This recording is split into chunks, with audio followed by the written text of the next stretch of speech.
All right, welcome to another episode of the Ari Lewis Show here on IsraelSportsNewsRadio.com. Also, this will be on the YouTube channel, The Nation of Israel, hopefully. Hope everyone will enjoy this program and we can get comments, feedback, complaints, whatever. It's a Jewish country. Email address, arilewishow@hotmail.com. Very excited to have our guest on this evening. She is a producer, writer, also actress. Her latest film is Talking to God. It's a very fascinating story, and we're happy to have on the program this evening Maya Batash. Maya, welcome to the program. Thank you. So many questions to ask you. And by the way, I'll give a little hint here to some of the viewers. Some of the questions were presented to me because they somehow found out you were going to be on this program, because there's no secrets in Israel anymore. So some of the questions are mine, some of the questions are from the audience. So that'll be a lot of fun. First question, this is mine, is that in the movie you play Rebecca. And I know Tarantino and Hitchcock, they put themselves in their own movies, but it's not a simple thing to do, and you were able to do it. How challenging was that for you to be a director of other people and direct yourself? Well, I mean, actually, it's not my first time at bat. I made another feature a while ago called Out of the Fog. Right, 2009. Yeah, and did the same thing. Well, the problem is this. I really love acting. And so it's hard for me to pick between directing and acting. And plus, I felt like the character is not autobiographical, but I felt like I really knew her. Okay. And I felt like I could do a great job. That was one of the questions. I'm happy you brought this up, because I think a lot of people think it is autobiographical. It isn't, but you were influenced based on some personal experiences to make the film, correct? Yeah. Okay, so could you clarify that aspect? Okay. Well, so let's see, how can I put this? So, okay. Did you really go 12 days without sleeping? No. Okay, No. all right.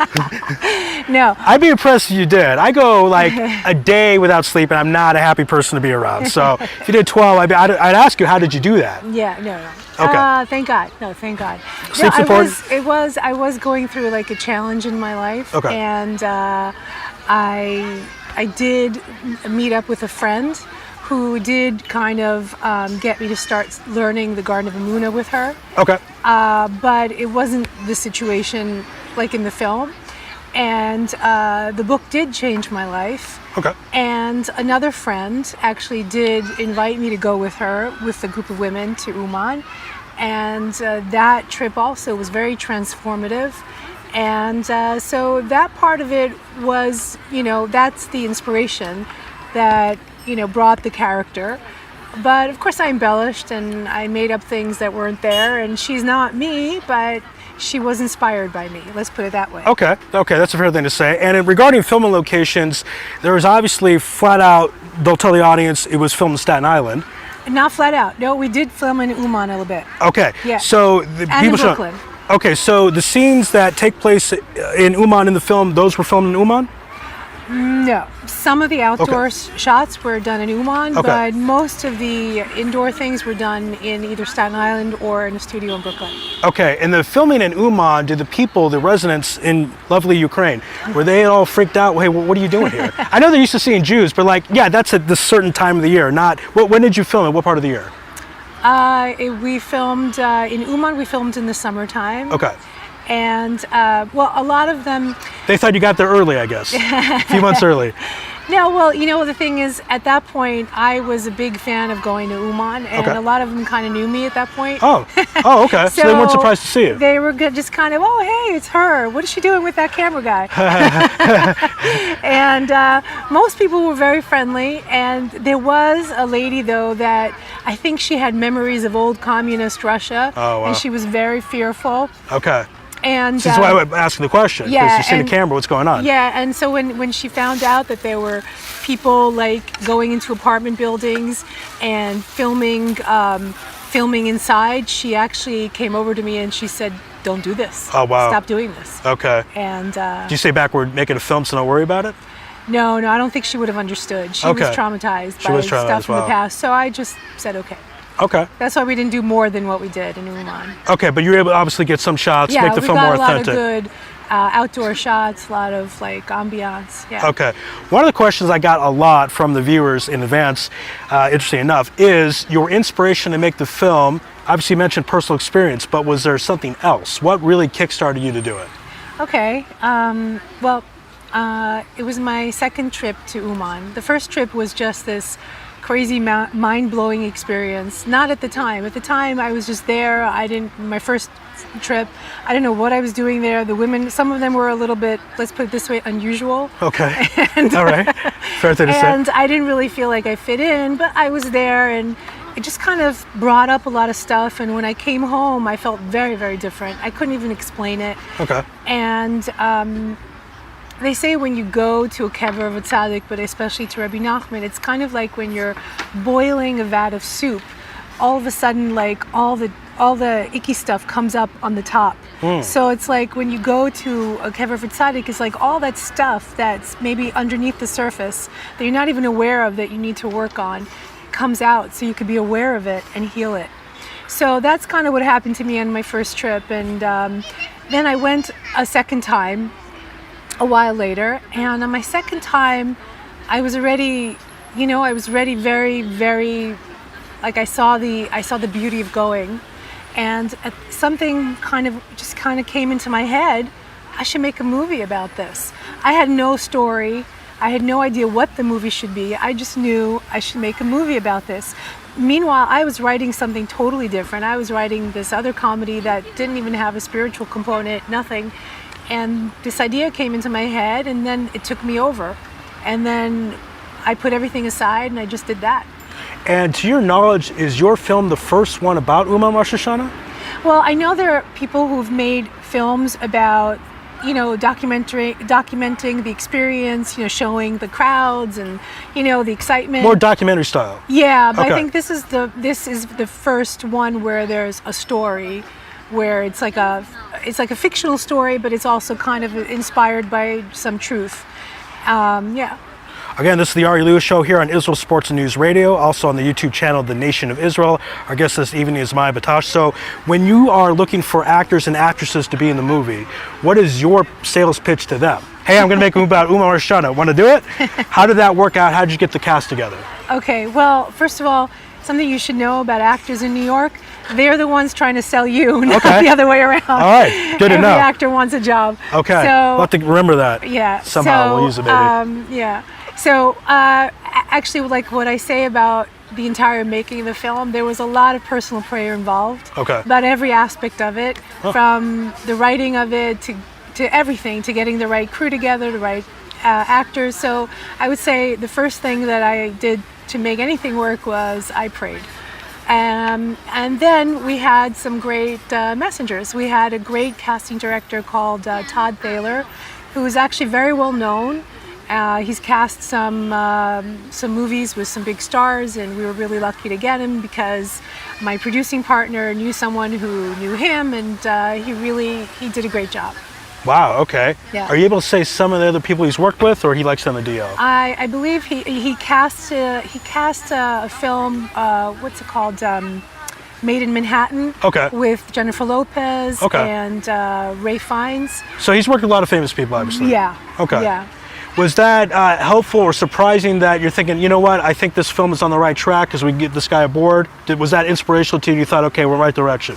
Well, I think once we had the actors together, then yeah, I thought that. But before that, before I see the results, like I believe, like my personal belief is like God is the one that creates everything, and He brings messengers. So I believe like you're a messenger, and maybe I'm a messenger for you. Right. So that's another name for a way to explain angels in the Torah. Another way to say just they're messengers. Right. Not necessarily that they're this cosmic type of thing, but just shliach, like a messenger. Yeah. It's another way to say it. Right. So I saw kind of everybody, especially since I was basing everything through my own personal prayer with God, asking for absolutely everything. So then if I got an amazing casting director, it wasn't the casting director that gave me inspiration, it was the results of it.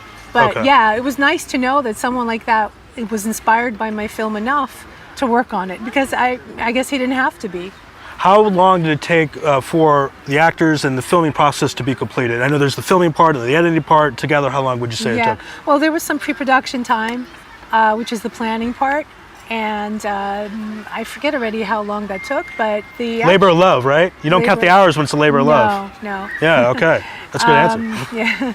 Well, we filmed the film during the Chagim. Oh wow. Okay. So it was so we started before Rosh Hashanah. I think it was a week or two. We filmed. We stopped for Rosh Hashanah. We filmed during between Rosh Hashanah and Yom Kippur. Stopped. Oh wow. And then we filmed between Sukkot, and then I think a day or two after Sukkot, it was after Simchas Torah, we finished. Wow. So you did not mess around. Most intense time of the year. Okay. Yeah. You know, one of my favorite parts of the film, that's actually in the trailer, is where the character of Rebecca is trying to figure out how to solve this problem, and she goes to a rabbi, and the rabbi's like, get married, right? Which is funny because, you know, a lot of people in the modern Orthodox world can certainly relate to that because, you know, personally stories, I've met with a lot of rabbis, and you could say something like, literally, I'm having trouble sleeping, and they might, well, get married. I don't, Makesha, like, I don't understand how that solves, I'm not anti-marriage, but how does that solve the sleeping problem? Did you have personal experience like that, if you want to discuss, where you'd ask a question about one thing, and the rabbi's like, well, just get married? Did you base that scene on a personal experience? No, Okay. I just was making a joke. Okay, but you had heard, you must have heard these stories before that it...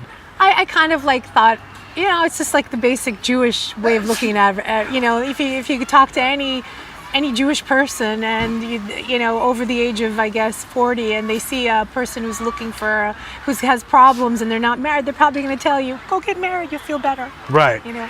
But part of my thinking is like, well, wouldn't I want to fix the problem before I get married, so my spouse doesn't have to deal with that? Wouldn't that be more like the honorable thing to do? But I got a kick out of that, and you've actually have seen this film with audiences. So did you ever think, they laughed at that joke, I wasn't expecting that, or the other way around? I thought I'd get a laugh, didn't, or a bigger laugh, smaller laugh, anything that surprised you among the audiences when they watched the film, the screening part? Yeah, well, the first time we screened it, it was at Cinematheque in Jerusalem. Right. And it was a really great response. And I had seen the film so many times with the editing, and of course, you know, I was so familiar with it. At that point, I didn't know anymore what was funny and what wasn't. So the first 10 minutes, when I saw people were laughing, I was like, oh, really? That's amazing. That's cool. Yeah, it's good. Because I've given speeches before where that's what's so fun about it is, oh, I thought this joke would work and it didn't, and the other joke worked a lot better than I thought, and it's there's a variable there that's very hard to exactly get down, and that's part of the fun of it. Yeah, I think also the audience, I do a lot of improv, so I know whenever I've done improv shows, it's the audience determines what's funny. Right. You know, one audience will think something's hilarious, the other one will laugh at something you don't even think is funny. Yeah. So it's like the audience becomes a part of the experience, really, and I don't think it's different with the film. Okay. Yeah, I noticed that in myself, personal experience. I remember when I was 17, I did stand-up comedy, this place in Tempe, Acme, which is probably not around anymore, unfortunately, but, and I killed. The next week, same joke, same location, bombed. People were really mad at me, and I didn't understand. But that's part of the fun of it, right? Yeah. Okay, so the film does very well. You win a lot of awards. Florida Jewish Comedy Festival wins the Best Picture award. Yeah. And you win the Best Director. Best Director, and we also got a Best Actor award for the guy who plays the fixer, Zebedee Rowe. So, did that pleasantly surprise you, or like, I expected that? I knew I was going to win. No, I don't expect anything. It was very nice. Yeah. It was very. In those situations, you're up against other types of films of the independent genre. Yeah. Do other people say, let's say, you know, they're not Jewish? There are non-Jewish people in the film business, by the way.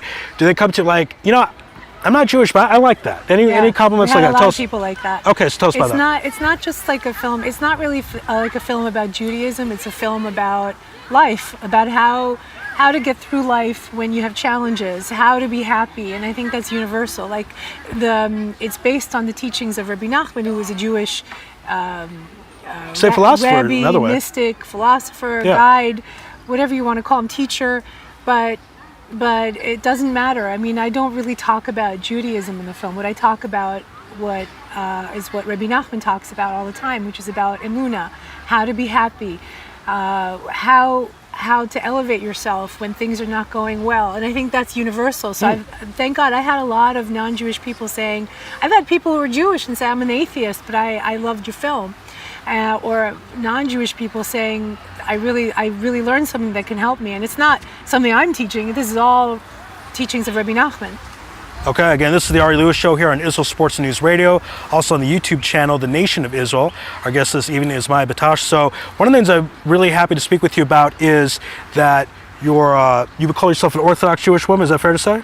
Okay, we could do that. Well, I'll tell you why I'm setting that up. Because I think a lot of people in the Orthodox world feel maybe a stigma or uncomfortable about doing something artistic. Oh, Right? If you, that's a good thing. That's a yeah. good point, yeah. So talk about how you're balancing the two, or maybe that you can inspire other people, other Orthodox people, to get more involved with the arts, because it's such an important part of expression. It can do a lot of good. Obviously, we see from the film it does a lot of good. So talk about that aspect. I don't think that just because you keep Torah and mitzvahs doesn't mean you can't be yourself. Okay. Doesn't mean you can't do something expressively and creatively, and without doing it in a way that's like against Torah. I don't think you have to be against Torah to do something that you love, to do something that's creative and can also inspire other people. I think it could be a Kiddush Hashem. You know, two of really good friends of mine who helped me a lot in my sports career are two guys, if they're watching out there, Dimitri Salita and Yuri Foreman, are two Shomer Shabbat boxers. Like, boxers is a violent sport, and you would think, wow, a good religious Jewish boy shouldn't be doing that, but they figured out how to balance the two. They keep Shabbat and kashrut. They'd walk into the ring with talit, or tzitzit, etc., and have Jewish emblems on themselves. So they figured out a way to do it. There is a way to do it, to balance this sport or theater with Judaism. You could get both. Yeah. Correct? Yeah, I think there are a lot of people who are doing it, and I'm for it. I hope if what I did inspires others, that's great. You know, I gave a lecture, this is about a week ago or so, the concept of what we could take from the Galut and still use it in Judaism. One of the things I brought up was the theater, because if we're going to take a look at Galut and say it's a terrible thing, let's not use it whatsoever, well, then the theater would have to go, and sports, and a fur hat. I mean, a lot of things that we got from non-Jews would have to go, and there's a concept you could take things from non-Jews and use it for Judaism, like the Jews left Egypt with gold, and they built the Mishkan with it. Also built the Chet Egel, so it depends on what you do with it. So is this an example of theater was invented in the Galut, but in Europe, but here you're now using the theater and in a movie to help promote more ideas of Rabbi Nachman? Yeah, but I mean, I'm not sure where. Maybe you're right, but I'm not sure when theater or where it was discovered. But I think from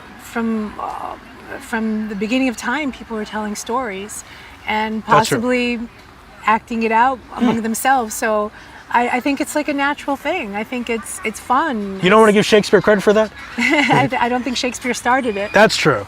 But he did invent the name Jessica, which apparently I discovered. This is important. Yeah, Jessica's in The Merchant of Venice as Okay. Shylock's daughter. But he got the name from Ischa, so it still comes back from Judaism anyway. So there you go. Yeah. So but in general, you could take these things from the non-Jewish world and apply it. I mean, Rabbi Nachman, doesn't he talk about more of a global idea? That about using everything. That's part of the theme of your movie, is that the people are happy with a lot of little things. There's people that are poor that are really, really happy. The guy playing violin, these different things. So talk about that aspect of using these little things and being happy from it. Well, this is all what Rabbi Nachman says. So he says to be happy, it's very hard and he actually went through a lot of disasters in his life. Things where I think many members of his family passed away, and so he went through a lot. So he says in his magnum opus, Likutei Moharan, he says that the natural state of a human being is to be mildly depressed. So that's but we can't do what we came here in this world to do if we just stay in our natural state. So that's why it's very important to go out of your way to make yourself happy. Why? So that you can do what you came to do in this world. And he talks a lot about how to make yourself happy, and that's what's in the film as well. One of the main things to do is doing personal prayer. Because if you think about it, I mean, we all have this outer covering of our bodies, but we're all souls. So what makes a soul happy? It's not like another pair of shoes. I'm not against buying new shoes, but what makes a soul happy is connecting to its source.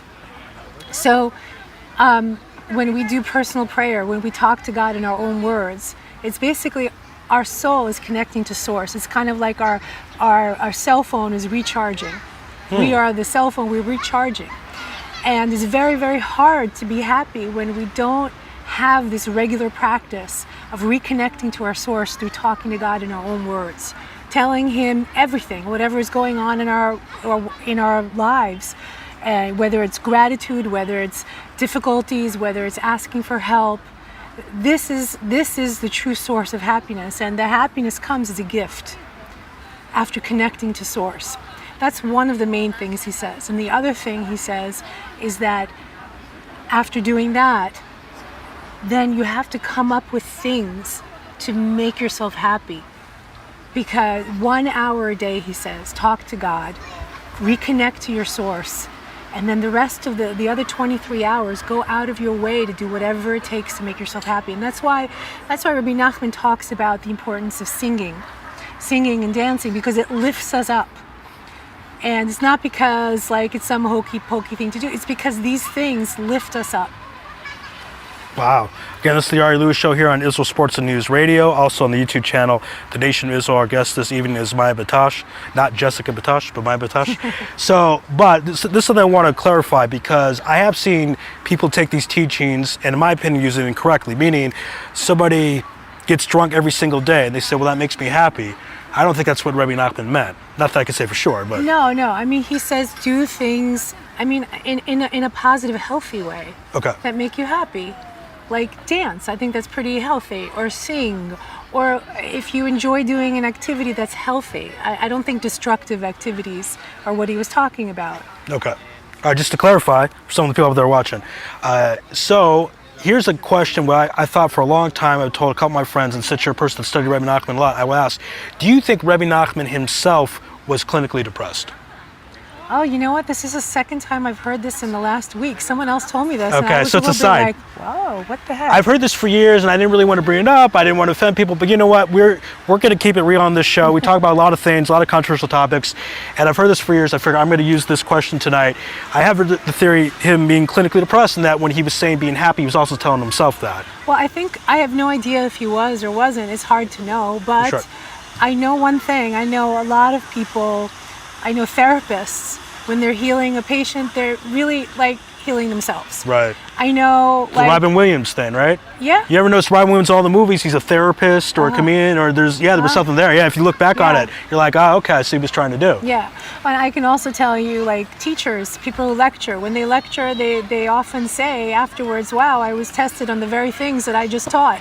Right. So it's like, I think we're doing the things that are really supposed to help ourselves. So like even by making this movie, I was learning the whole time. Right. I was learning, I was tested. I don't want to be tested more, but I was tested Yeah, I quite hear a that, bit. yeah. And so I think I hope, I don't know if Rabbi Nachman was, but I know one thing. I mean, he did go through all these tragedies. I don't know, I don't think back then there were diagnoses of clinical depression, but he had reason to be sad, whether it was a clinical diagnosis or not. But the fact that he fought it, and that's what he says. That's what he says. God doesn't want your perfection. What he wants is the fight. Yeah. You know, nobody can be perfect. Nobody can be always happy. What he wants is the fight. Right. He wants, I want to be happy. You could pray to God, I want to be happy. God, help me to be happy. That's where the happiness comes from, as a free gift. Not because, you checked off all the things on your list to make yourself happy.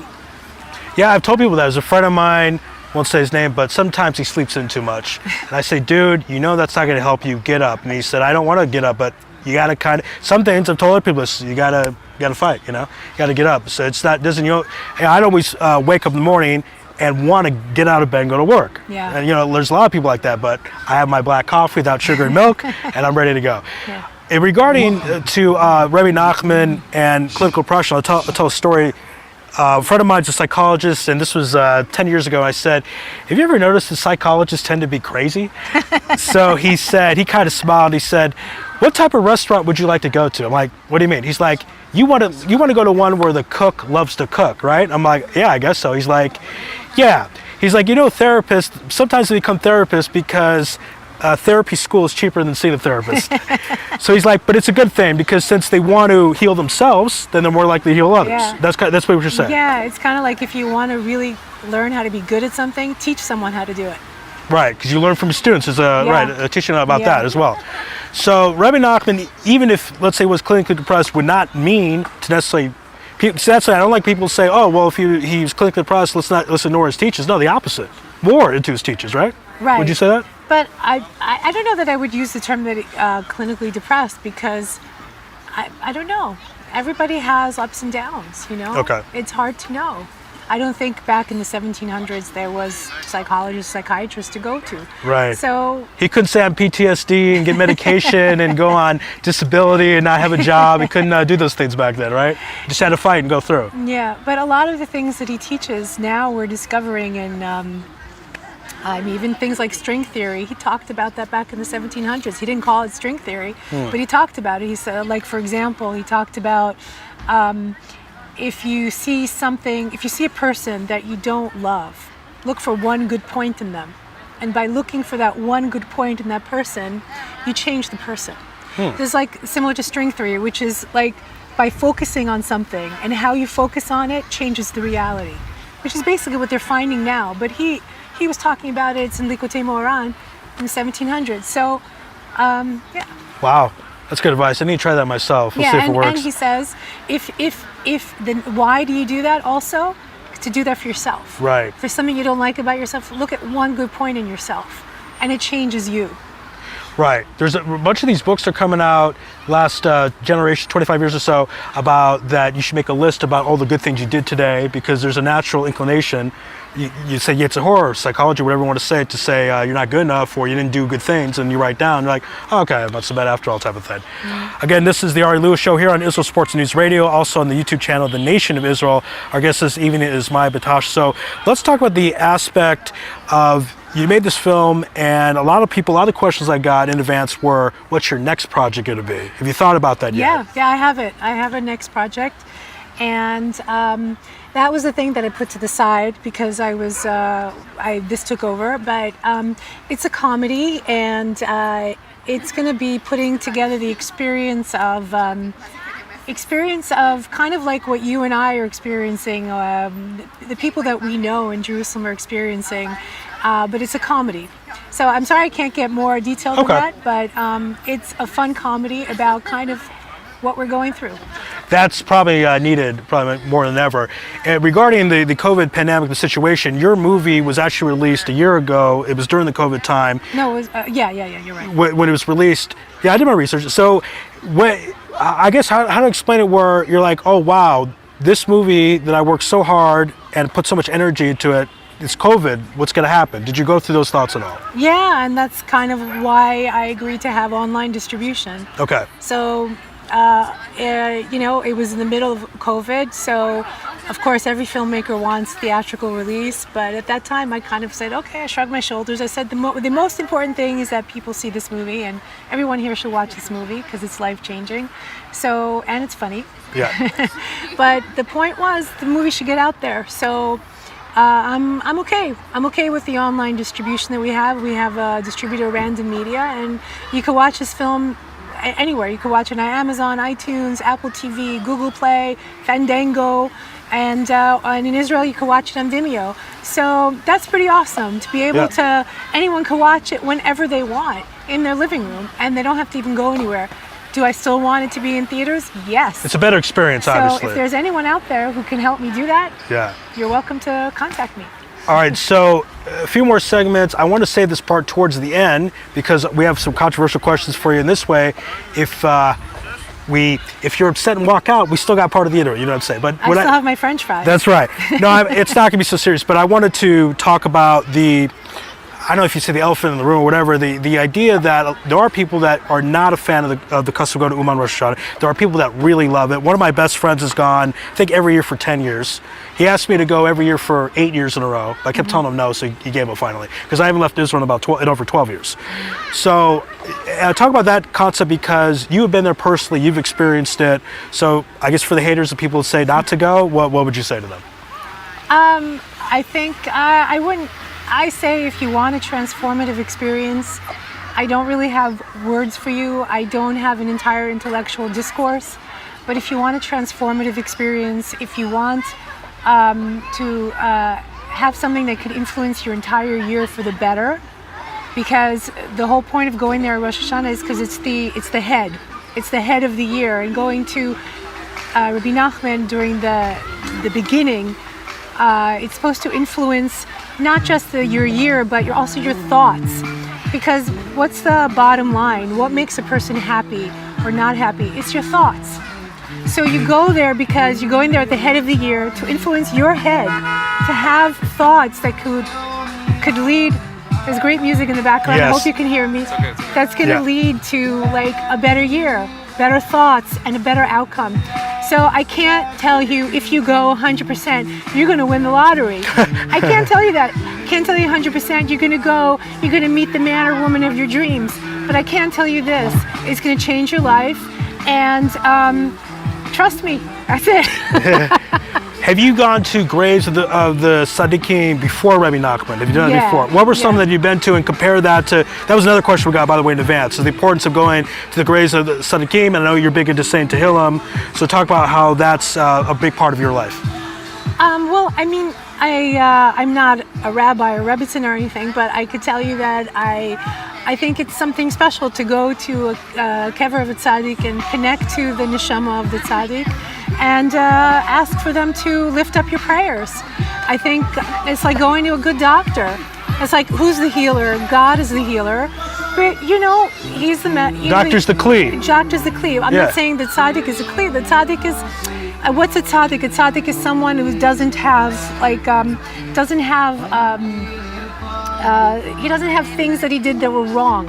So he doesn't have. Or things, he does more right than wrong, or does more repentance. So there's less like blockages. So the tefillot of a tzaddik go up immediately. So what are you doing when you go to a tzaddik, whether it's a live tzaddik or a tzaddik's, the soul of a tzaddik at a kever? You're going there to ask that they lift up your prayers. That's really it. Right. Which a friend of mine told me, I'm going to give a shout out, Raphael Katz, he said, told me a year ago that we actually are allowed to do that. You can ask a tzaddik to pray on your behalf, apparently. That's my understanding. Someone says it's wrong, write in the comments, but that is my understanding. Well, you're not praying to the tzaddik. Sure, you cannot do that, You're just saying, help me out. Can you give me a little protexia and bring it up there? Right, and we have sources that indicate that is allowed and good, etc. Again, this is the Ari Lewis Show here on Israel Sports News Radio. Our guest this evening is Batash, also on YouTube. It's on the Nation of Israel. Yeah, I think Rebbe Nachman maybe sending this music or for some reason, because you talked about the importance of music, right, and singing. The Yetzer Hara, yeah. That's exactly it. It seriously is. Seriously it is. This guy's playing with the volume. Yeah. He's got quiet. He starts. Yeah. Start talking about Room, I'm gonna hear it. So yeah, there is something to that. Yeah. Regarding, you know, when you talk about new projects and things of that nature, do you feel like, though, your goal is it to make the next film better than this one, or this one's kind of, because, you know, actors like Will Smith, for example, said his best acting performance was Ali in 2001, and he didn't think he would eclipse it, and wasn't his goal. Kind of put that on the shelf separately. Do you feel like that with this film? No, I don't think that way. I have a different way of thinking. My thinking is like, well, we'll work on the editing. my thinking is more like, I just want to do what I love and use it to inspire people. It's not me at all. It's not me. So I know I love doing these things. Hopefully I'm good at them. I just want to use it to be a blessing to the world. So that's really it. I don't care what's better or worse. I just want it to inspire, and I just want to do what God wants me to do. That's it. That's awesome. That's awesome. All right, another episode here of the Ari Lewis Show. Our guest of the evening has been Batash. So we really thank you for your time and appreciate it. Give a bunch of plugs. They want to see the movie. Where can they go? Okay, so it's called, go to the website talkingtogodmovie.com. And if you're in Israel, there's a link there for Vimeo. And if you're in America, there's the links for all the other ways you can see it. Amazon, Apple TV, iTunes, and Google Play, Fandango, Hulu, I think Hulu.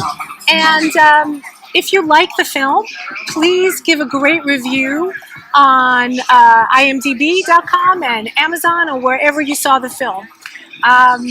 Thank you very much. All right, well, continued success. Yeah, watch the film, continued success. Thank you for being on the program. Thank you, everyone, for watching. This has been the Ari Lewis Show. God bless and good night.